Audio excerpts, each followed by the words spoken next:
What I want you to do is absolutely ignore the slides and look at me. Okay, that's what we're going to do today. Ignore the slides completely because the slides don't actually relate back to what I want to articulate today. I want to speak to you folks about love. And I know that's weird, right? But I want to speak to you about artificial intelligence within the context of love. Most organizations today, this notion of millennial class people, people that we call the millennial generation, and something happened in the year 2000. What happened in the year 2000? Three things happened. More human beings lived in cities than anywhere else in the world. Second thing that happened was Steve Jobs got onto a platform and showed us the iPhone. The third thing that happened was 50+% in that moment in time were the millennials that were the working class. And these people are different. Why are they different? Well, I want to posit you today because AI makes them different. And AI is not a thing that plays chess against Kasparov in that corner. AI is not a thing that disseminates radiological information like Watson does from IBM 2 and makes it better than a radiologist, or a chess machine over there being better than Kasparov. Those are not artificial intelligences. That's an artificial intelligence. Whenever someone talks about artificial intelligence, I hate it because they always mention it within the context of big GPUs and big machines crunching data lakes and lots of information and then giving us resultants back, and we say that's AI. That is not AI. AI is a human story. AI, organizations are starting to understand right now, is something happening on the outside of the organizations. It's changing us, it's changing you. To give you an example, 86% of internet traffic in 2019 was what? Giving, not taking. Let me say that again. More than 86% of internet traffic in the world was giving, not taking. That's people that are taking those glowing rectangles in their hands, augmented with disparate species of artificial intelligences, and generating content in ways and means that businesses can't fathom. So sustainability now is not trying to hire these folks. Sustainability now, because of artificial intelligence that's completely transversally impacted humanity on the outside of firewalls, is what? It's unlocking latent human potential. You and I make up organizations. It's no longer about innovation, it's about combinatorial innovation.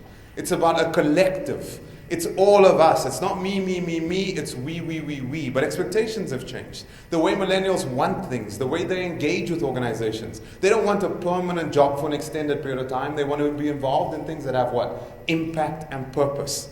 That is driven by what? It's driven by artificial intelligence. Your kids, the way they take phones and what they do with them is very different from the way you do. Those people need to cascade into organizations today. Let me tell you something about social media. Social media, we talk about social media like a piece of technology like Facebook, and we talk about Twitter, etc. Social media is not that. Social media, when you lift the lid of Facebook and Twitter, you know what social media is? It's what you and I in this audience desires every single day. And you're going to tell you what you desire. The reason you tweet all the time and you Facebook and you take selfies and you wake up in the morning and the first person that you touch, the first thing that you touch is who? All right, you don't touch your spouse, you don't touch the person next to you, you touch the glowing rectangle. And you look at it, right? And it's the last thing that you touch too.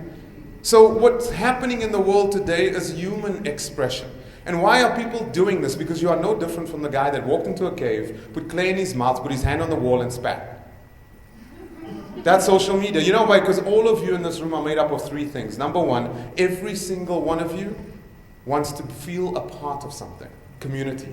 The second thing is every single one of you in this room wants to be recognized. Attribution. Every single one of you in this room also never wants to be forgotten. Social media are simply not cave walls, they're digital walls. They're walls that allow us to express ourselves, that expresses those three attributes. Never to be forgotten, always to feel a part of, and always to be recognized. Organizations are starting to realize this, that innovation is combinatorial. Innovation is allowing people from the outside, sitting latent, augmented by all these species of superpowers, to cascade into their organizations to make their organizations better. Strategies of businesses today is to unlock that latent human potential. To sit down and think not about technology, but to think about humanity. Because as much as it is about technology today, it's actually more a human story. It's a story because people on the outside have all the capabilities that organizations have to cascade in and to make those organizations better. So I want to close with the following and tell you, as much as it is about technology, it's actually more so about humanity. Understand what makes us, on a substrate level, who we are. Because that's what's happening in the world today. It is not technological, it is human. Thanks so much for your time.